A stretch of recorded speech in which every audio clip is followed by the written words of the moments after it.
This is Hillsboro, Oregon. In 1950, 5,000 people lived here, farmers mostly, growing wheat and grass seed in the flat Tualatin Valley west of Portland. Today, 108,000 people call it home.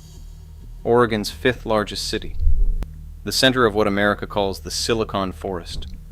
That difference is all 103,000 of those additional people. All 4 of those high schools, all 26 elementary schools, the housing developments, the tech parks, the restaurants, and the satellite companies. It all came from one decision made by one company in 1974. Intel chose Oregon, and for 50 years that choice remade everything.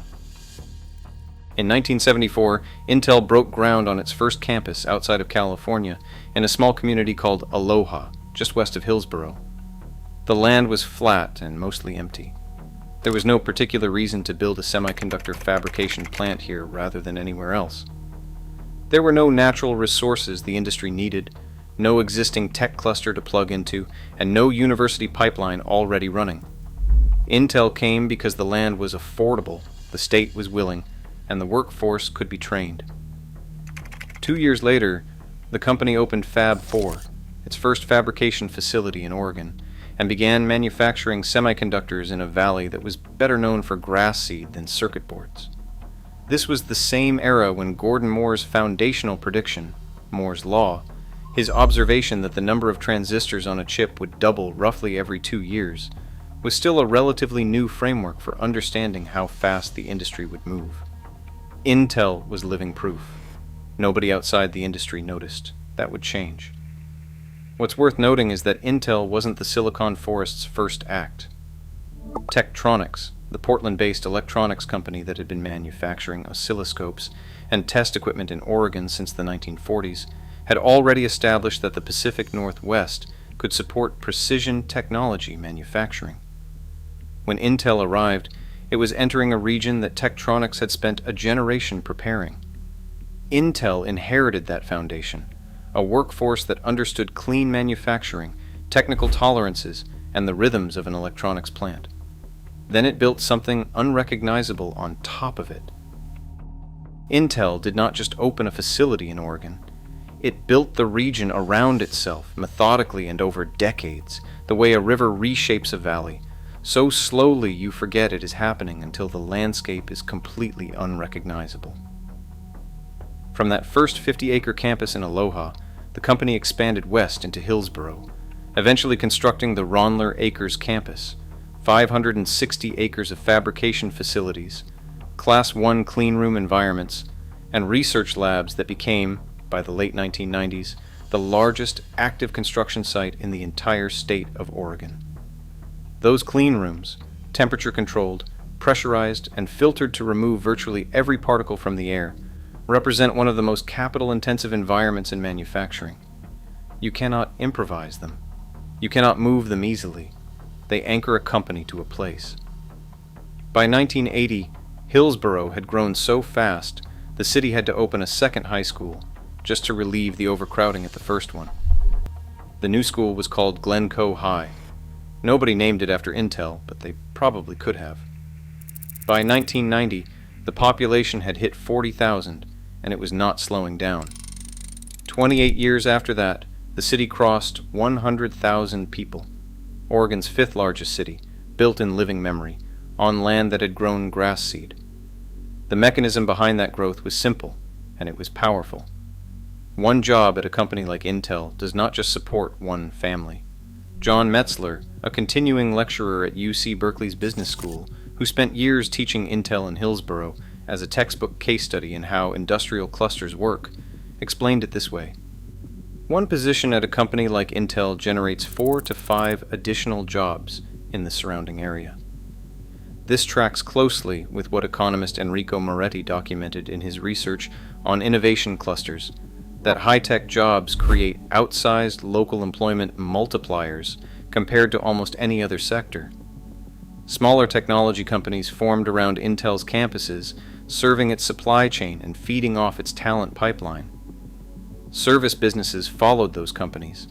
The average Intel employee in Oregon earned between $110,000 and $180,000 a year, well above the state's median, and all of that money circulated. Restaurants filled. Contractors were booked out months ahead. A school district that did not exist in its current form grew into the fourth largest in the state. Intel also functioned as an economic incubator in the most direct sense.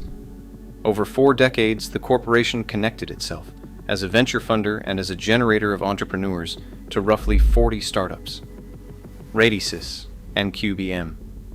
And most significantly, Lattice Semiconductor grew out of Intel's orbit, established its own headquarters in Hillsboro, and eventually became a publicly traded company with thousands of employees of its own.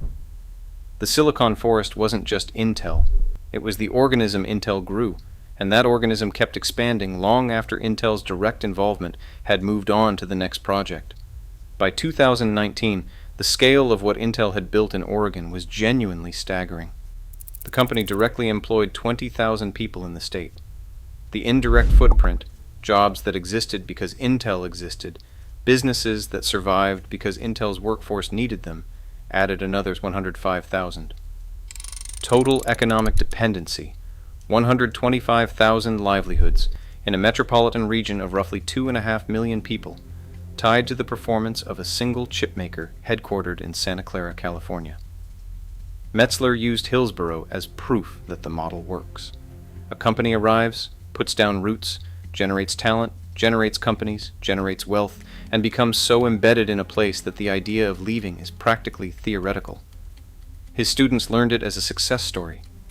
The whole framework, the textbook argument for why cities should fight for anchor employers, rested on cases like this one. And then came April 11th, 2022. On that day, Intel held the grand opening ceremony for the third module of its D1X research and development factory at the Ronler Acres campus in Hillsboro. The expansion had cost $3 billion. It added more than 1 million square feet of Class 1 cleanroom space, the kind of sterile, pressurized environment where engineers in white coveralls work on process technologies like Intel's then forthcoming 18A node, the fabrication milestone the company had staked its manufacturing comeback on. Senior Intel officials stood at the podium and repeated what had become an institutional promise. For the last 47 years, said Ann Kelleher, Intel's executive vice president for technology development, Intel has been investing and innovating in Oregon. Then Pat Gelsinger, Intel's chief executive, made a second announcement. He was renaming the campus. From that day forward, the 500-acre facility at Ronler Acres would be called Gordon Moore Park, named after Intel's co-founder, the man who had written Moore's Law, the foundational principle describing how semiconductors improve over time. Gelsinger's voice trembled as he made the announcement. This was not a press release. It was a ceremony, and a name carved into concrete. If you were a Hillsboro resident watching that day, a Washington County official, a teacher in the school district, the owner of a restaurant that filled up at lunch with Intel engineers, it looked like permanence. $3 billion spent. A campus named after the co-founder. A CEO who could not hold the emotion out of his voice. That was April of 2022. By the following year, the signs were already turning. Intel's financial difficulties were not sudden. They had been accumulating quietly for years, masked by the company's sheer scale, and by a semiconductor market that, through the COVID-era demand surge, had hidden structural weaknesses behind record revenues. The core problem was strategic and technological. Artificial intelligence had arrived at scale, and it needed a different kind of chip than the ones Intel had spent 50 years perfecting. The graphics processing units made by NVIDIA, originally designed for video game rendering, not neural network training, turned out to be exactly what large-scale AI required. Taiwan Semiconductor Manufacturing Company, meanwhile, had spent the previous decade mastering fabrication processes at scales Intel's own factories could not match. Competitors like AMD had captured significant market share in the server and PC processor markets that Intel had once dominated almost entirely. Intel was not asleep. But in semiconductors, falling behind the manufacturing frontier by a few years is not a gap you can sprint across. It is a canyon.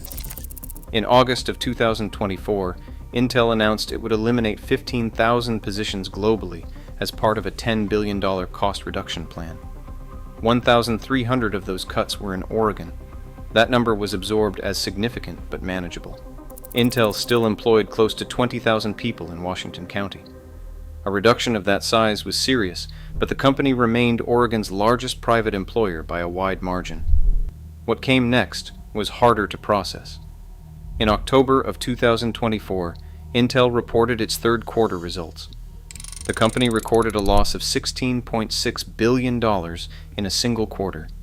It was the largest quarterly loss in the company's more than 50-year history. The full-year number for 2024 landed at $19 billion in losses, driven by a foundry business that was hemorrhaging money and a chip roadmap that had repeatedly slipped behind schedule. In November of 2024, something that looked like good news arrived. The Biden administration finalized what it called the CHIPS and Science Act Award for Intel, up to $7.86 billion in direct federal funding, the largest single award issued under the CHIPS Act. America's attempt to rebuild domestic semiconductor manufacturing, and Intel was its primary bet. But here's the thing about that announcement. The funding was designated for projects across 4 states: Arizona, New Mexico, Ohio, and Oregon. Not Oregon alone. In Ohio, Intel had already broken ground on a new campus covering 1,000 acres, nearly double the size of the Ronler Acres facility that Gelsinger had renamed 2 years earlier. In Arizona, Taiwan Semiconductor was constructing a $40 billion plant. The future of American chip manufacturing was being built in the desert and the Midwest. Hillsboro was listed as one of 4 locations, not the location. Governor Tina Kotek had been among the most vocal advocates for keeping Oregon central to the federal semiconductor strategy, pushing for the state's inclusion in the National Semiconductor Technology Center initiative and making the case in Washington that the Pacific Northwest's existing infrastructure and workforce made it irreplaceable. That advocacy may have mattered, but the CHIPS Act map told its own story. Federal money arrived. Some of it went elsewhere. The layoffs that followed weren't a single event. They came in waves. August 2024, 15,000 global cuts, 1,300 in Oregon. Then, November of 2024, 669 more layoffs at the Hillsboro and Aloha campuses, and Intel waited months before filing the legally required notifications with Oregon state authorities, drawing direct criticism from local officials. Then, July of 2025, Intel issued a worker adjustment and retraining notification to Washington County. The initial filing listed 529 jobs. Within days, the company issued a correction. Not 529, 2,392 employees across 4 campuses in the county. The announcement had grown nearly 5-fold before anyone had had time to process the first number. 2,392 people, from a company whose average Oregon employee earned $110,000 a year. And those were just the Intel cuts. Lattice Semiconductor, the Hillsboro-based company that had grown directly out of Intel's orbit, building its own workforce and its own campus in the same county, announced in 2024 that it was cutting 14% of its global workforce. The organism Intel had spent 40 years growing was now contracting in every direction at once, not just at its center. By July of 2025, Oregon's official employment economist, Gail Krumenauer, confirmed what the data had been showing for months. Between May of 2024 and May of 2025, Oregon's semiconductor and electronic component manufacturing sector lost nearly 3,000 jobs. That was an 8% decline in a single year, and Krumenauer called it a pretty significant decline for any one industry. Oregon's unemployment rate, which had held low through most of the post-COVID period, had started ticking upward toward 5%, with semiconductor contraction as one of the primary drivers. John Metzler, the Berkeley professor who had used Hillsboro as a model of success, updated his estimates. Intel's indirect economic footprint in Oregon, which he had measured at 105,000 jobs in 2019, had contracted to approximately 75,000. That's 30,000 fewer livelihoods in the region over 5 years, tied to the decisions of a company in California. And it was not finished. Intel's restructuring roadmap called for $500 million in operating expense reductions in 2025, followed by another $1 billion in 2026, plus $2 billion in reduced capital expenditures. Those are not the numbers of a company slowing its investment. They are the numbers of a company rebuilding its entire cost structure from the foundation.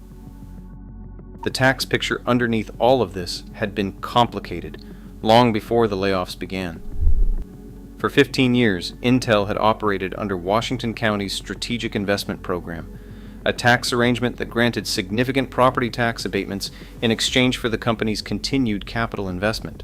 Under the 2014 Strategic Investment Program agreement, Intel committed to a framework for up to $100 billion in investment over 30 years. In return, Intel's manufacturing machinery was largely exempt from property taxation. The county received negotiated fees instead of full assessed taxes on Intel's most valuable equipment. Washington County's Director of Assessment and Taxation, Eric Olson, noted in 2026 that the county had never before seen an 11% growth in assessed value, a one-time windfall that materialized when Intel's most recent abatement expired. But County Administrator Tanya Ange was direct about what that number actually meant.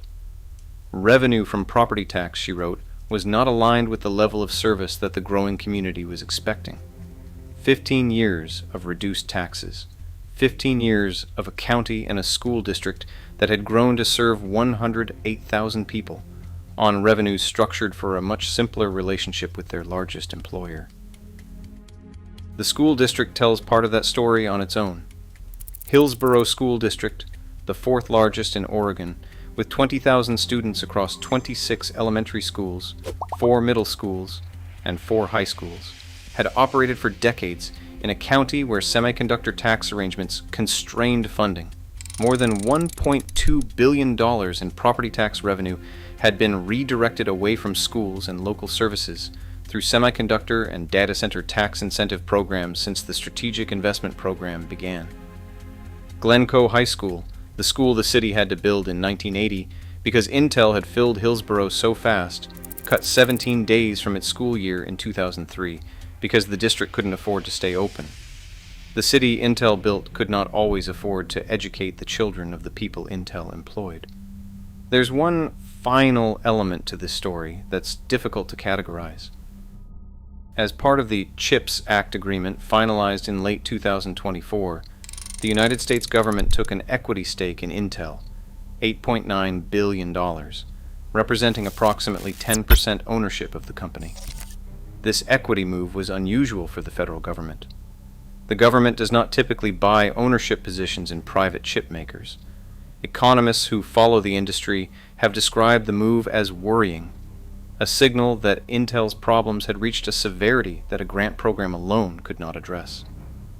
Hillsboro's mayor, Beach Pace, offered a different frame.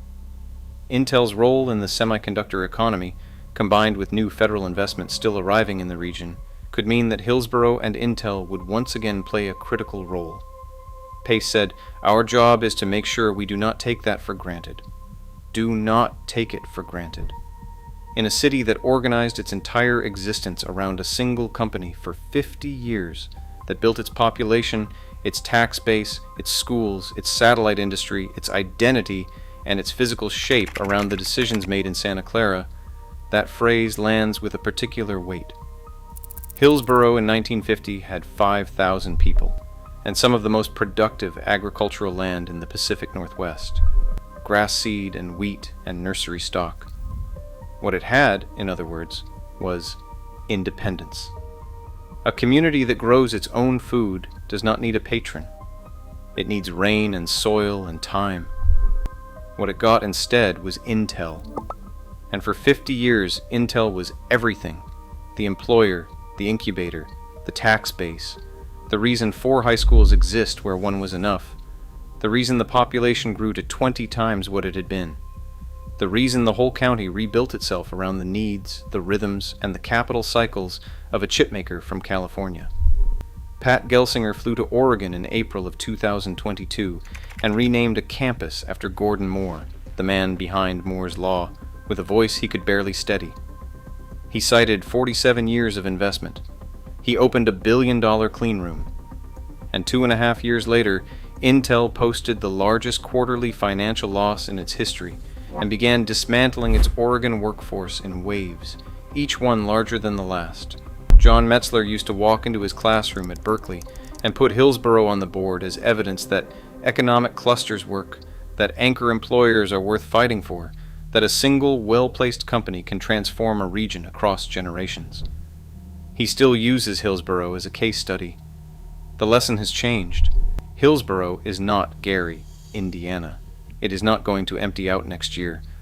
But 3,000 semiconductor jobs gone in 12 months, 30,000 fewer indirect livelihoods than 5 years ago, a county tax base straining to serve the population it grew to hold, and a school district that has been underfunded relative to its growth for 15 years. That is not a stable picture.